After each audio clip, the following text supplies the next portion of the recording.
Hello नमस्कार दोस्तों। Welcome to my channel M teaching classes में स्वागत है आप सभी का। चलिए दोस्तों, आज इकोनॉमिक्स चैप्टर 1 से अर्थव्यवस्था एवं इसके विकास का इतिहास से मोस्ट भी ऑब्जेक्टिव प्रश्न है। चलिए प्रश्न की ओर। प्रश्न है, निम्न में किसको प्राथमिक क्षेत्र भी कहा जाता है? देखिए, प्राथमिक क्षेत्र किसे कहा जाता है? कृषि क्षेत्र को जो है प्राथमिक क्षेत्र भी कहा जाता है।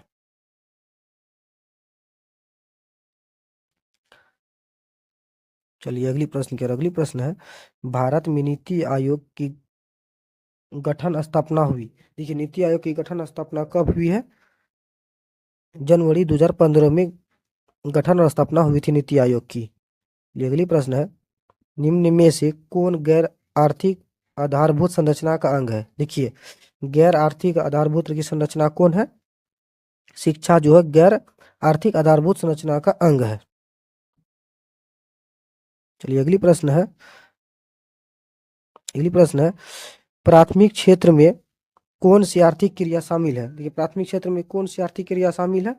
इनमें सभी जो है शामिल है। अगली प्रश्न है, समाजवादी अर्थव्यवस्था का गुण है।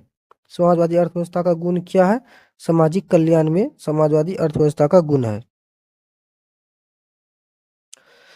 अगली प्रश्न है, गरीबी के कुचक की धारा किसने दी है? देखिए, गरीबी के कुचक की धारा किसने दी थी? किसने दी है? रेगनर नरकस ने दी है। अगली प्रश्न है, भारत के सकल घरेलू उत्पाद में किस क्षेत्र का सर्वाधिक योगदान है? देखिए, भारत का जो सकल घरेलू उत्पाद में किस क्षेत्र का सर्वाधिक योगदान है? दोस्तों, सेवा क्षेत्र का योगदान है। अगली प्रश्न है, विकसित देशों की आय में वृद्धि के लिए किस पद का प्रयोग होता है? ये किस पद का प्रयोग होता है? आर्थिक वृद्धि पद का प्रयोग होता है। अगली प्रश्न है, बोनस भुगतान अधिनियम किस पंचवर्षीय योजना के दौरान बना? बोनस भुगतान अधिनियम किस पंचवर्षीय योजना के दौरान बना? तृतीय पंचवर्षीय योजना के द्वारा बना। अगली प्रश्न है, प्रथम राष्ट्रीय मानव विकास रिपोर्ट किस प्रधानमंत्री के कार्यकाल में जारी हुई? किस प्रधानमंत्री के कार्यकाल में जारी हुई? अटल बिहारी वाजपेयी की कार्यकाल में जारी हुई। चलिए अगली प्रश्न है, संसाधनों की खोज एवं प्रबंधन के लिए किस उपग्रह का प्रयोग किया जाता है? ये किस उपग्रह का प्रयोग किया जाता है? सुदूर संवेदी उपग्रह का प्रयोग किया जाता है।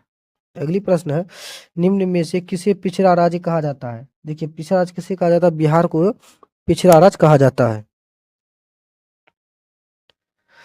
अगली प्रश्न है, भारत में योजना आयोग का गठन कब किया गया था? ये योजना आयोग का गठन कब किया गया था? 15 मार्च 1950 को किया गया था। अगली प्रश्न है, भारत की आर्थिक व्यवस्था कैसी है? देखिए, भारत की जो आर्थिक व्यवस्था कैसी है? मिश्रित आर्थिक व्यवस्था है। अगली प्रश्न है, आर्थिक विकास संबंधित है। देखिए, आर्थिक विकास किससे संबंधित है? ए और बी दोनों से संबंधित है। अगली प्रश्न है, आर्थिक क्रियाओं का क्या उद्देश्य है? देखिए, आर्थिक क्रियाओं का क्या उद्देश्य है? जीविकोपार्जन का उद्देश्य है। अगली प्रश्न है, निम्न में से कौन आर्थिक आधारभूत संरचना का घटक है? देखिए, आर्थिक आधारभूत संरचना का घटक है कौन है? वित्त है।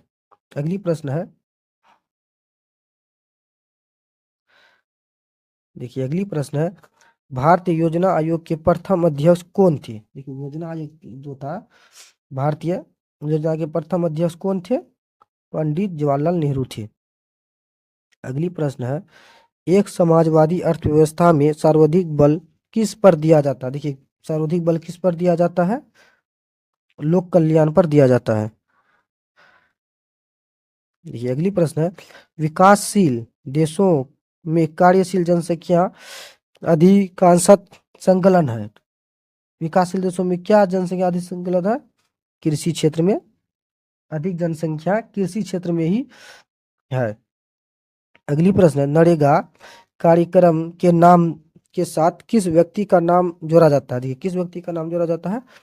महात्मा गांधी का नाम जोड़ा जाता है। अगली प्रश्न है, इनमें कौन से देश में मिश्रित अर्थव्यवस्था है? देखिए, कौन देश में मिश्रित अर्थव्यवस्था है? भारत देश में मिश्रित अर्थव्यवस्था है। अगली प्रश्न है, जवाहर रोजगार योजना लागू हुई। देखिए जवाहर रोजगार योजना कब लागू हुई है? 1989 ईस्वी में लागू हुई है। अगली प्रश्न है, राष्ट्रीय विकास परिषद का गठन कब हुआ है? देखिए राष्ट्रीय विकास परिषद का गठन कब हुआ? 1952 में हुआ। देखिए अगली प्रश्न है, योजना आयोग को भंग कर कौन सा आयोग बना? देखिए योजना आयोग जो था उसको भंग कर कौन सा आयोग बना है? नीति आयोग बना है। अगली प्रश्न है, नोबेल पुरस्कार से सम्मानित बांग्लादेशी अर्थशास्त्री है। देखिए कौन अर्थशास्त्री है? प्रोमो यूनुस। अगली प्रश्न है, इसने कहा बिहार के विकास के बिना भारत का विकास संभव नहीं है। देखिए किसने कहा था? Doctor APJ Abdul Kalam. देखिए अगली प्रश्न है, जिस देश की राष्ट्रीय आय अधिक होती है वह देश कहलाता है। देखिए वो देश क्या कहलाता है? विकसित कहलाता है। अगली प्रश्न है, इनमें से कौन योजना आयोग के पदेन अध्यक्ष होते हैं? देखिए योजना आयोग के कौन पदेन अध्यक्ष होते हैं? प्रधानमंत्री होते हैं। देखिए अगली प्रश्न है, किस क्षेत्र को तृतीय क्षेत्र कहा जाता है? देखिए किस क्षेत्र को तृतीय क्षेत्र कहा जाता है? सेवा क्षेत्र को तृतीय क्षेत्र कहा जाता है। चलिए चैप्टर 2 क्या? चैप्टर 2 है राज्य एवं राष्ट्र की आय। चलिए प्रश्न है, भारत की राष्ट्रीय आय का सर्वप्रथम अनुमान किसने लगाया? देखिए भारत का जो है, भारत की जो राष्ट्रीय आय की का सर्वप्रथम अनुमान किसने लगाया था? दादा भाई नौरोजी ने। देखिए अगली प्रश्न है, छिपी बेरोजगारी पाई जाती है। देखिए छिपी बेरोजगारी किस में पाई जाती है? कृषि क्षेत्र में पाई जाती है। चलिए अगली प्रश्न है, भारत के सकल घरेलू उत्पाद में किस क्षेत्र का योगदान सर्वाधिक है? जो सकल घरेलू उत्पाद में किस क्षेत्र का योगदान सर्वाधिक है? सेवा क्षेत्र का सर्वाधिक योगदान है। चलिए अगली प्रश्न है दोस्तों, भारत में किस राज्य की प्रति व्यक्ति आय सर्वाधिक है? देखिए भारत में जो है किस राज्य की प्रति व्यक्ति आय सर्वाधिक है? गोवा की है। अगली प्रश्न है, निम्नांकित में कौन हमारे रहन सहन के स्तर को प्रभावित करता है? देखिए हमारे रहन सहन को कौन प्रभावित करता है? प्रति व्यक्ति आय। ये अगली प्रश्न है, भारत में वित्त वर्ष कहा जाता है। देखिए भारत में वित्त वर्ष कब कहा जाता है? 1 अप्रैल से 31 मार्च तक को वित्त वर्ष कहा जाता है। देखिए अगली प्रश्न है, बिहार के किस जिले का प्रति व्यक्ति आय सर्वाधिक है? देखिए बिहार का जो किस जिले का प्रति व्यक्ति आय सर्वाधिक है? पटना का है। अगली प्रश्न है, दादा भाई नौरोजी ने सर्वप्रथम राष्ट्रीय आय का अनुमान कब लगाया था? देखिए कब लगाया था? 1868 ईस्वी में दादा भाई नौरोजी ने सर्वप्रथम राष्ट्रीय आय का अनुमान लगाया था। देखिए अगली प्रश्न है, प्रत्यक्ष कर के अंतर्गत निम्न में से किसे शामिल किया जाता है? देखिए प्रत्यक्ष कर के अंतर्गत निम्न में किसे शामिल किया जाता है? आयकर को। अगली प्रश्न है, सन 2008-9 के अनुसार भारत की औसत प्रति व्यक्ति आय है। देखिए भारत की औसत प्रति व्यक्ति आय क्या थी? 25,494 रुपए प्रति व्यक्ति आय थी। चलिए अगली प्रश्न है, उत्पादन एवं आय गणना विधि सर्वाधिक दृष्टिकोण से है। देखिए उत्पादन एवं आय गणना विधि आर्थिक दृष्टिकोण से है, क्या है? इनमें से सभी होगा। अगली प्रश्न है, योजना काल में भारत की औसत वार्षिक दर रही है। देखिए योजना काल में भारत की औसत वार्षिक दर क्या रही है? 4.2% रही है। अगली प्रश्न है, बिहार में प्रति व्यक्ति गरीबी में गुजर रही है। देखिए प्रति व्यक्ति गरीबी में क्या गुजर रही है?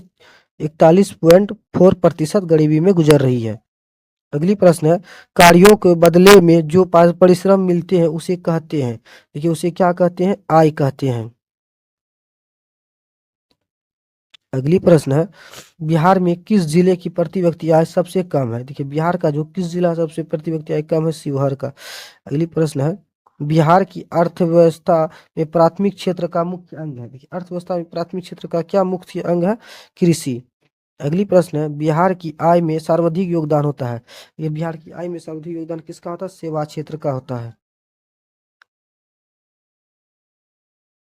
देखिए अगली प्रश्न है, राष्ट्रीय आय जाना जाता है। देखिए राष्ट्रीय आय किससे जाना जाता है? उपयुक्त सभी के द्वारा जाना जाता है। अगली प्रश्न है, राष्ट्रीय गन्ना का आयाम नहीं है। देखिए राष्ट्रीय गन्ना का क्या आयाम नहीं है?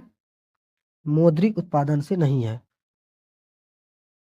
देखिए अगली प्रश्न है, राष्ट्रीय आय का अर्थ है। देखिए राष्ट्रीय आय का अर्थ क्या है? उत्पादन के साधनों की आय है।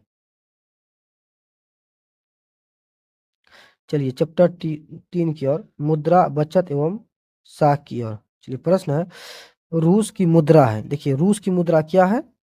रूबल। अगली प्रश्न है, साख का आधार क्या है? देखिए साख का आधार क्या है? विश्वास। देखिए अगली प्रश्न है, स्वीडन की मुद्रा क्या है? देखिए स्वीडन का मुद्रा क्या है? क्रोना। अगली प्रश्न है, निम्न में से कौन साख मुद्रा का उदाहरण? देखिए साख मुद्रा का उदाहरण कौन है? Bank draft.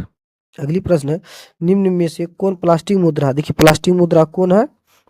Debit card, credit card plastic मुद्रा है। अगली प्रश्न है, किसने कहा मुद्रा वह है जो मुद्रा का कार्य करती है? देखिए किसने कहा था?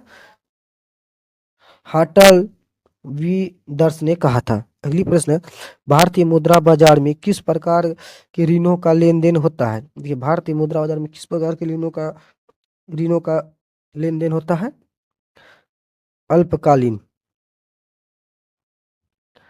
चलिए अगली प्रश्न है, मनुष्य के आर्थिक जीवन में सबसे महत्वपूर्ण क्या है? ये मनुष्य के आर्थिक जीवन में सबसे महत्वपूर्ण क्या है? मुद्रा है। अगली प्रश्न है, मुद्रा के कार्य है। तो ये मुद्रा के क्या कार्य है? इनमें से सभी है।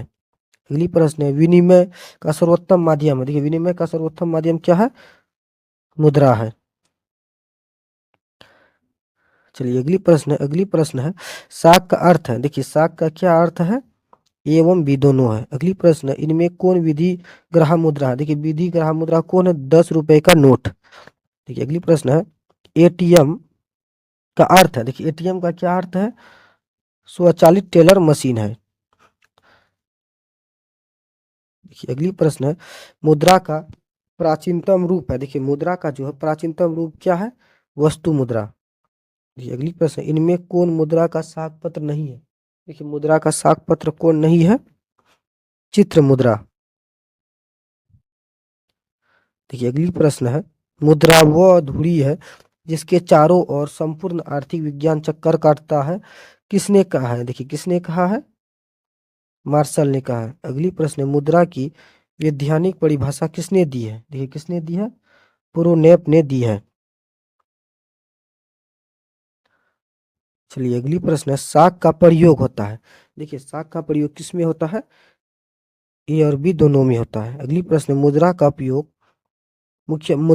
प्रयोग से किसको प्रोत्साहन मिला है? देखिए मुद्रा का प्रयोग से किसे प्रोत्साहन मिला है? इनमें तीनों को मिला है। अगली प्रश्न है, मुद्रा के प्रमुख कार्य हैं। देखिए मुद्रा के प्रमुख क्या हैं? ये सभी हैं। चलिए अगली प्रश्न है, मुद्रा का प्रयोग किसको लाभ हुआ? देखिए मुद्रा का प्रयोग से किसको लाभ हुआ है?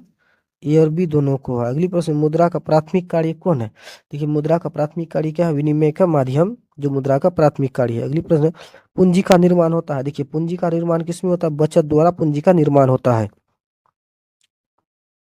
चलिए अगली प्रश्न है, किस धातु का मुद्रा के रूप में सर्वाधिक प्रयोग हुआ है? देखिए किस धातु का?